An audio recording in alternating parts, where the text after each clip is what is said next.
하나님은 우주 만물을 창조하셨는데 낙엽 하나도 하나님의 섭리에 있다는 거예요.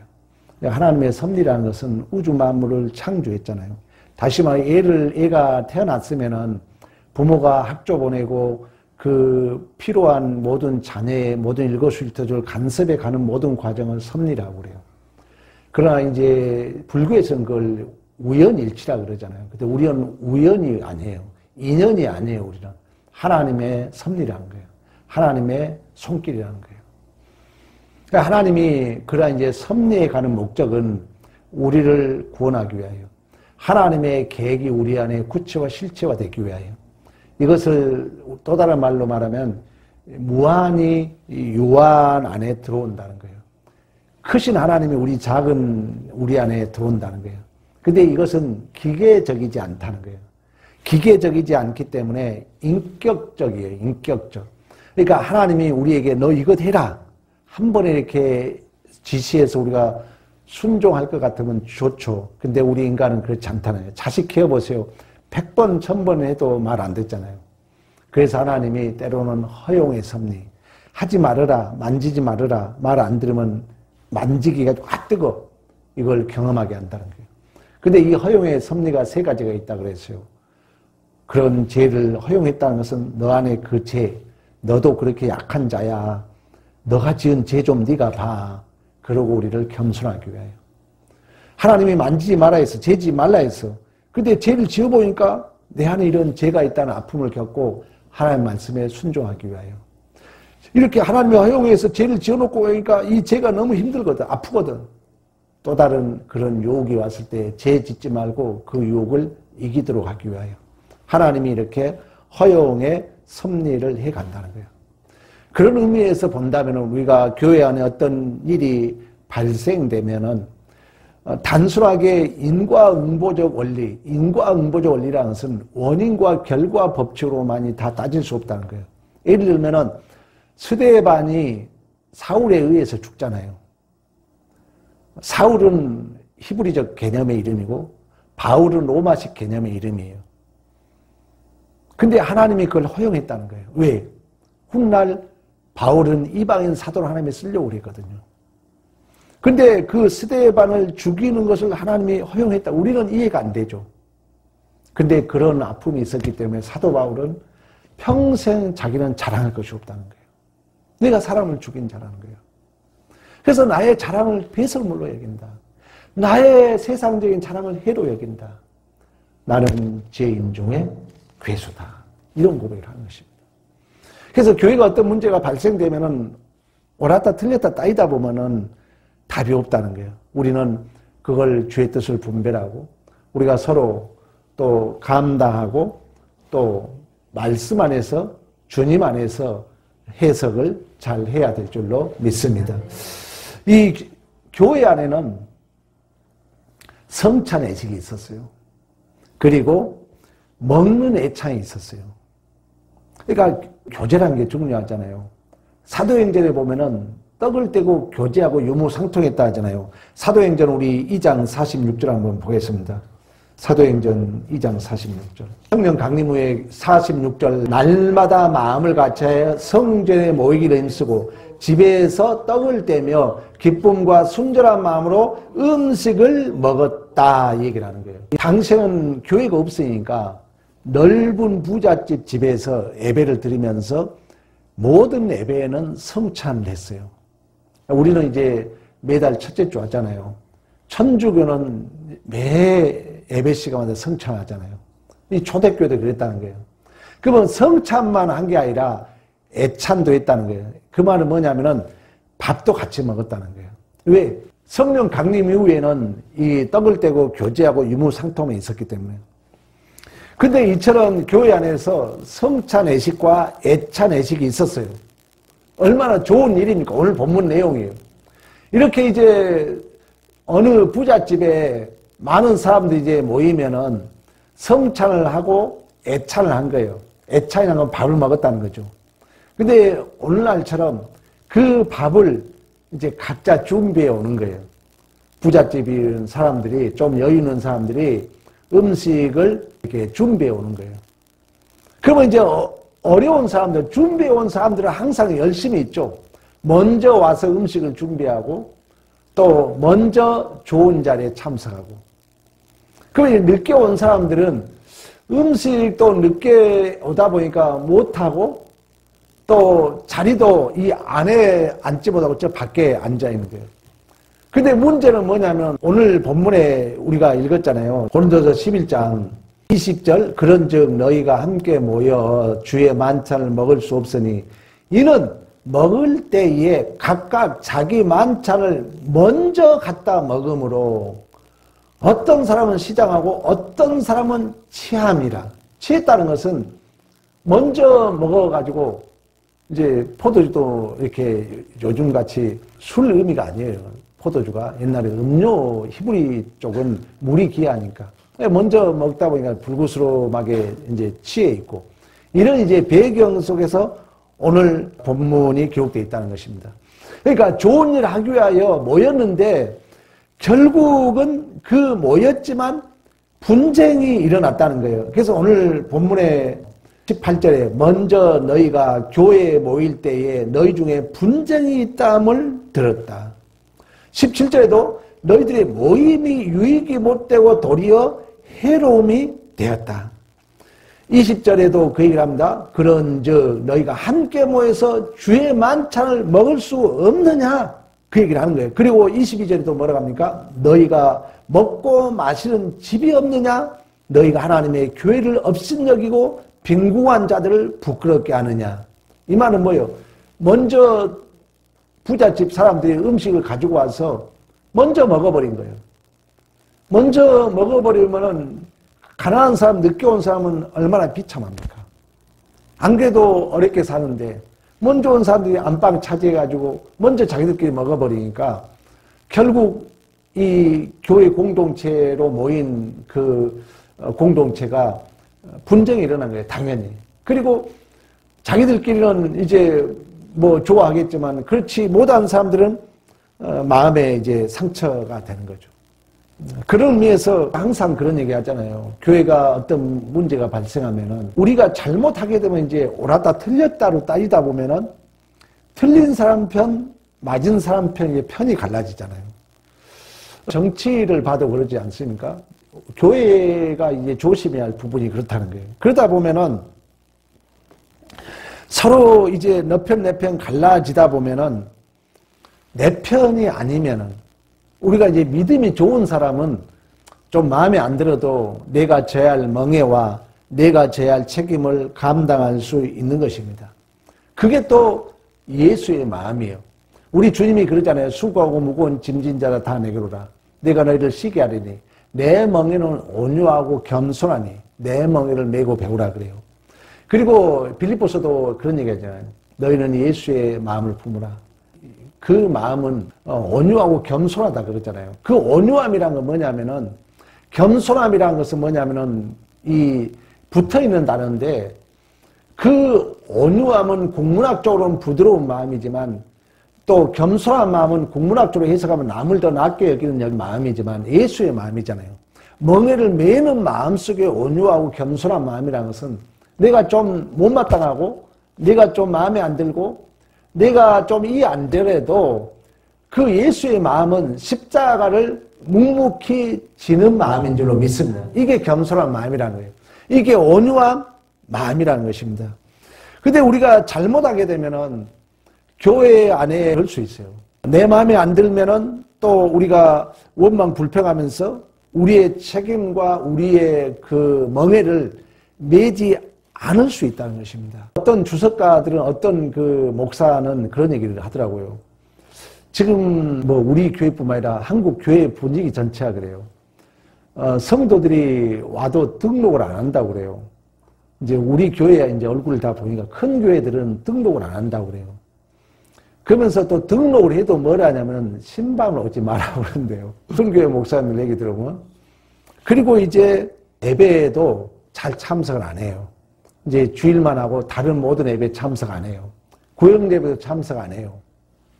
그러니까 우리가 이런 내가 감당해야 할 책임과 멍에를 매지 않으면은 편하죠. 근데 그 부작용이 나타난다는 거예요. 이제 이런 이제 부작용이 나타나게 되면은 우리 다음 세대들은 더 그렇다는 거예요. 그러니까 교회에서 우리가 좀 불편해도 공동체에 함께 멍해를 그 함께 져야 할 책임을 감당했을 때 자녀들이 그걸 배운다는 거예요. 근데 우리 자녀들이 이런 것들이 이 교회에서 특히 믿음의 자녀들이 안 배워지게 되면은 여러분들이 이제 가까이 젊은 그 부부들을 살아보면은 너무 요즘 세대 차이가 많이 난다는 거예요. 애를 낳는 것도 왜 내가 애를 낳냐는 얘기예요. 남자하고 똑같아야 되는데 왜 나만 애를 낳는 고통을 당해야 되냐는 얘기예요. 이게 요즘 젊은이들이 느끼는 마음이래요. 이런 영향들이 우리가 교회 안에서 이 공동체 멍해와 책임, 한국 교회도 그게 서서히 사라졌잖아요. 교회는 다니되 매여있는 멍해를 메고 책임을 감당은 싫다는 거예요. 그리고 절대 신방 오지 말라는 얘기예요. 그리고 공동체 구역 예배, 공동체 어떤 함께 져야 할 책임과 멍해를 매지 않으려고 한다는 거예요. 그 영향은, 그 부작용은 그대로 우리의 후손들에게 그대로 간다는 거예요. 그러면 우리 자녀들은 더 자신들이가 져야 할 책임과 멍해를 매지 않는 거죠. 그러다 보니까 삼성전자가 세계에서 1위 기업이잖아요. 이직률이 30%래요. 요즘 애들이 안 벌고 안 써버린다고 그래요. 그래서 직장생활 안 해버리고 알바 이렇게 해가지고 그날 그냥 먹고 살고 이런 이제 그런 부작용이 있다. 이렇게 어느 설교가는 이야기를 합니다. 그러나 성경에서는 그게 아니라는 거죠. 어떤 문제가 발생됐을 때 우리는 예수를 믿는 자들이잖아요. 우리는 성찬에 참여한 자들이잖아요. 예수를 믿는다는 것은 예수와 함께 우리는 죽으시고 예수와 함께 살으신 줄로 믿습니다. 세례라는 의미가 뭡니까? 세례라는 것은 밥티조로 그래요. 성찬은 세례와 비슷한 얘기잖아요. 왜냐하면 성례는 세례와 성찬이 있는 것입니다. 오늘 본문의 성찬은 예수님의 떡을 떼는 거예요. 예수님의 잔을 마시는 거예요. 그 말은 뭐냐면은 내가 예수의 그 고난, 예수의 피에 참여했다는 것은 내가 예수와 함께 죽고 예수와 함께 살았다는 거예요. 그러면 성례 중에 또 세례가 있어요. 성례는 세례와 성찬이 있어요. 그러니까 성찬은 떡을 떼고 잔을 마시는 것이고 세례라는 것은 밥티조, 완전히 물에 잠기는 거예요. 그 말은 뭐냐면 이 죄와 완전한 단절의 결정체는 뭐라 그랬어요? 예수 그리스도의 십자가의 죽음이라는 거예요. 죽지 않고 어떻게 죄와 단절이 됩니까? 그 우리가 죄로부터 이 세례라는 것은 완전히 잠겼다는 것은 씻음이라는 의미도 있지만 완전히 죄와 단절, 예수와 함께 우리는 죄에 대해서 죽고 예수와 함께 살아난 줄로 믿습니다. 또한 우리는 이 세례를 불세례라는 얘기를 해요. 다시 말하면 성령 세례라는 얘기를 해요. 성령 세례라는 건 뭐냐면은 이제 예수와 함께 죽고 예수와 함께 살았다는 것은 성령이 신적 확적으로 신적 보존으로 온전히 예수와 우리를 한 몸으로 묶으신 줄로 믿습니다. 그래서 우리 성경을 한번 찾아보겠습니다. 갈라디아서 3장 27절. 갈라디아서 3장 27절. 누구든지 예수 그리스도와 합하기 위하여 세례를 받는 자는 그리스도로 옷을 입었느니라. 자, 이 말은 뭔 말입니까? 세례를 받았다는 것은 아까 로마서는 예수와 함께 죽고 예수와 함께 살았다는 거예요. 갈라디아서로 말하면 세례라는 것은 예수와 함께 죽고 예수와 함께 살았기 때문에 예수의 옷을 입었다는 거예요.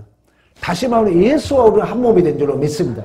그래서 이제 고린도후서에 보면 너희가 예수의 편지라고 얘기하고 있는 것처럼 너희가 예수의 향기라고 말씀하고 있는 것처럼 그런 의미에서 오늘 본문에도 23절에 주 예수께서 잡히시던 밤에 떡을 가지사 24절 축사하시고 내 몸이다 나를 기념해라.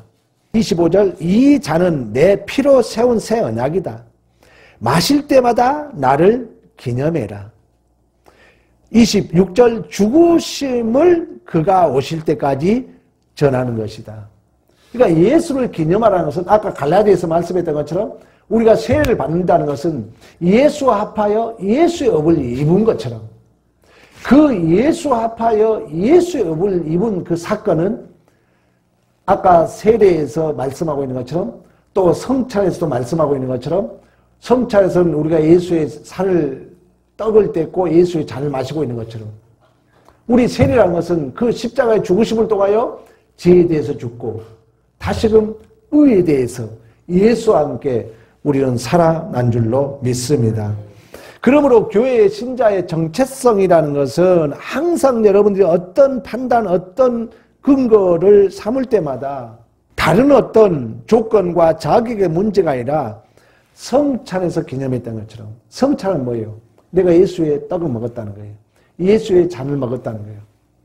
이 말은 우리 창세기에서 얘기했잖아요.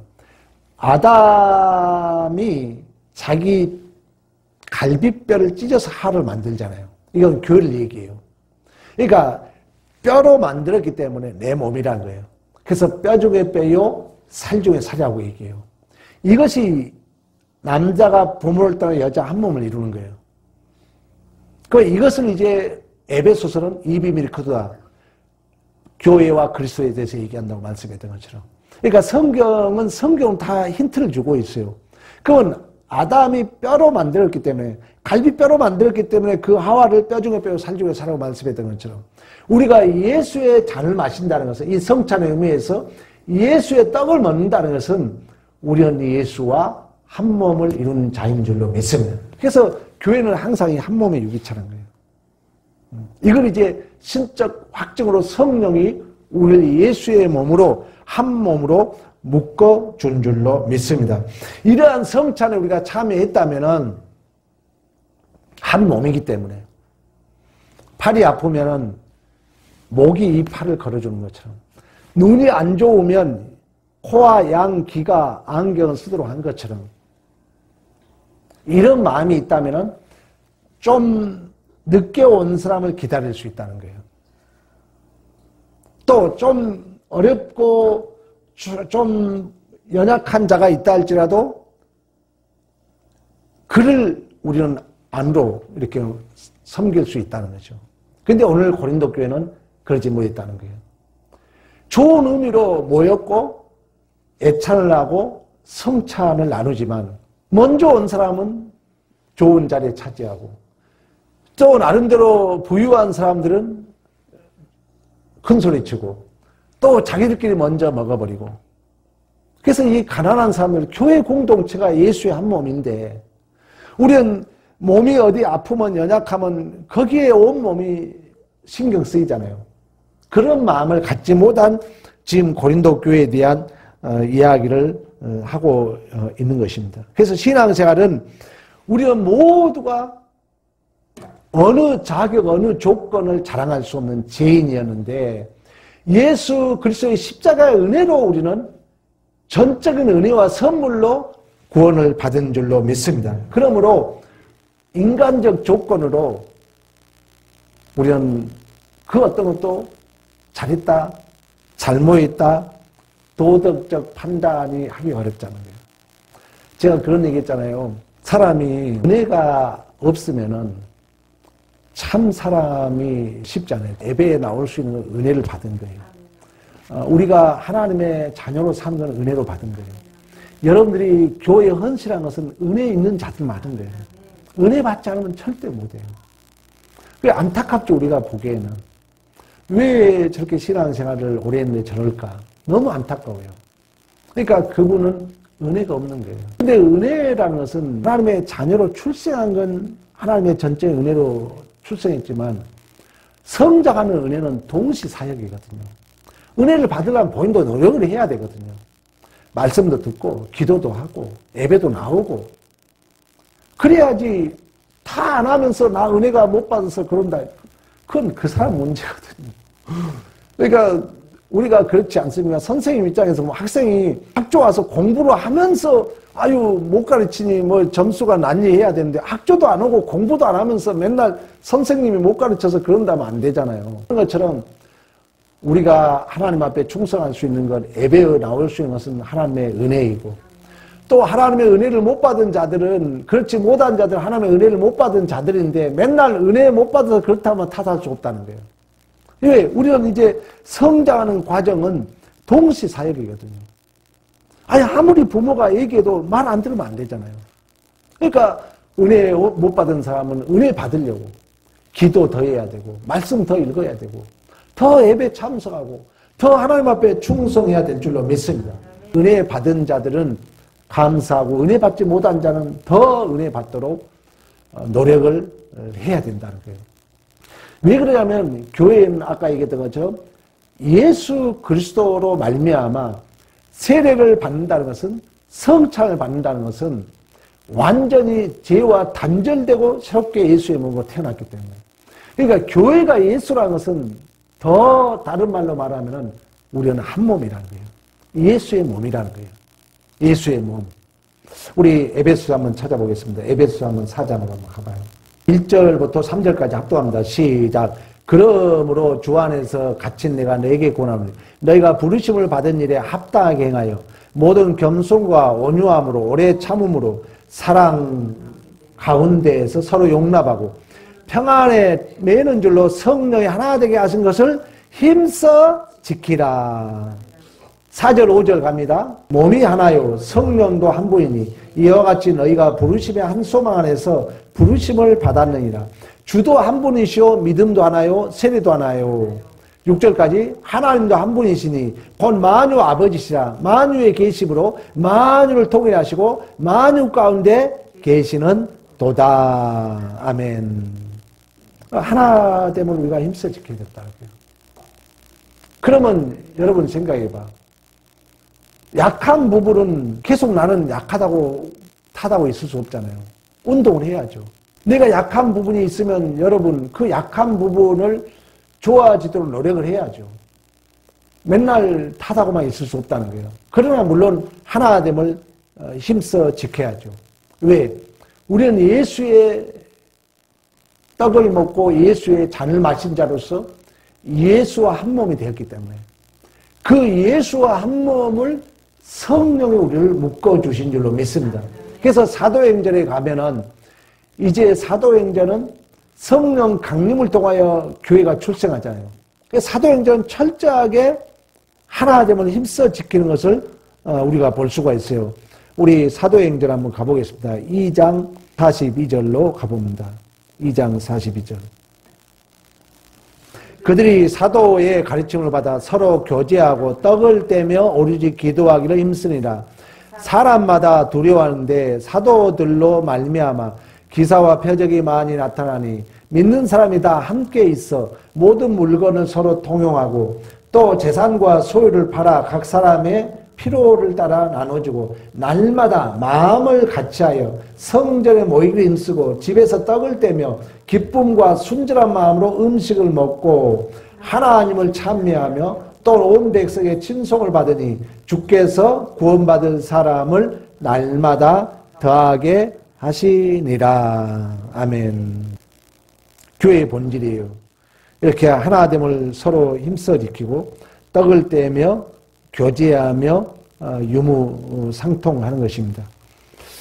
그러므로 교회는 가진 자나 갖지 못한 자나 구별할 수 없고 또한 개인적으로 자신의 어떤 소유, 욕심, 자존심, 자기 주장 등 우리는 세상 원리로 그런 걸로 인해서 세상 원리로 계급과 구별을 할 수 없다는 거예요. 우리는 왜?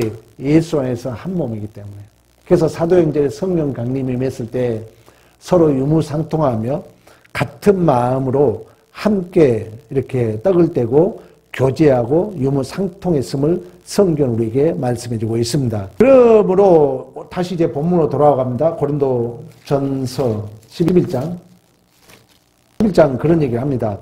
자, 이처럼 우리는 예수 그리스도의 십자가의 죽으심과 성찬을 우리가 참여했던 것처럼 예수와 한 몸이 되었다는 거예요. 그렇다면은 우리가 한 몸의 그 한 몸됨을 힘써 지켜야 되고 31절에 그 얘기를 하죠. 우리가 우리를 살폈으면 판단을 받지 아니하려니와 우리가 판단받는 것은 주께 징계를 받은 것이니 이는 우리로 세상과 함께 정죄함을 받지 않게 하려 함이라. 그러니까 우리는 이러한 성찬으로 떡을 떼고 잔을 마시는데 하나 되면 힘써 지키지 못하면 서로가 이제 선악과의 주체가 되겠죠. 서로 판단하고 서로 심판하고 서로 정죄하고 이게 하나님께서 허락한 벌이죠. 선악과를 따먹는 이후에 인간은 가인에서 공부했던 것처럼 결국 인간은 진리에서 벗어나게 되면은 더 많은 것, 더 옳은 것, 더 좋은 것 이런 걸 추구함으로 자기 성을 쌓게 된다는 거예요. 그러면 진리에서 벗어나면은 답이 없기 때문에 서로 자기 걸 주장한다는 거예요. 그러면 남는 것은 뭡니까?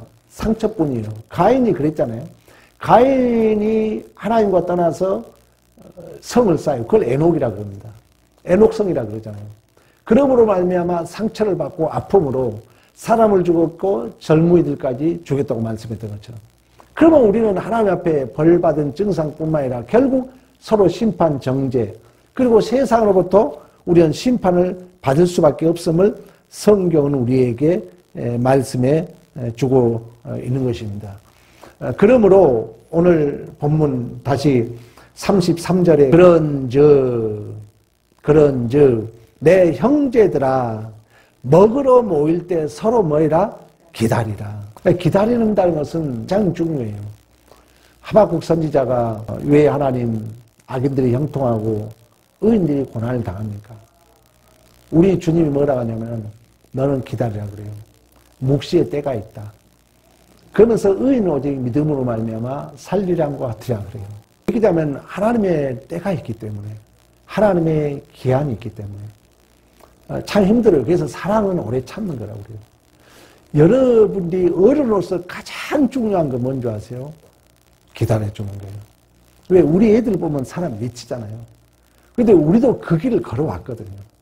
근데 우리는 그 모든 것을 경험하고 왔기 때문에 애들이 실수해도 애들이 좀 못났더라도 부모 마음은 그를 쉽게 정죄할 수 없어요. 왜?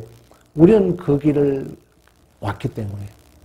그래서 이 어른으로서의 가장 큰 미덕은 뭐냐면은 내가 성장했기 때문에 그들을 봤을 때 안타까운 것처럼 그들도 어른이 그 자리에 오기까지 우리의 자리에 오기까지 기다려줘야 된다는 거죠. 그래서 사랑은 오래 참는다 그래요. 근데 이 오래 참는다는 내용에는 고난이란 그 단어가 포함되어 있어요. 그냥 막연하게 참는다는 의미가 아니라 고난을 내가 견뎌준다는 거예요. 사랑은 시기하지 않고 질투하지 않고 상대의 입장에 서준다 그러잖아요. 우리가 자식을 키워보면 똑같아요. 자식을 그냥 기다린 게 아니잖아요. 부모 마음은 가슴이 찢어질 정도로 아프죠. 자녀들의 어떤 그 연약함을 보면. 그러나 부모는 기다려준다는 것은 그 고난을 감수하고 견뎌주는 것입니다. 이 기다린다는 것이 막연하게 그런 기다리는 의미가 아니라는 것입니다. 이처럼 고린도 교회의 실패는 형태와 명분은 모일 때 함께 모였어요. 그래서 성찬도 잘하고 열심히 이렇게 모였는데 그들이 지향하는 것, 그들이 의도하는 것, 그들이 목표하는 것, 그들이 내용은 아까 얘기했잖아요. 이 성찬의 진정한 의미, 예수와 함께 죽고 예수와 함께 산으로 말미암아 하나됨이라는 그 내용에 대해서는 실패했다는 것입니다. 그래서 계속해서 오늘 본문에 얘기해요. 성찬 예식의 핵심은 주님이 나를 위하여 죽으셨다는 거예요.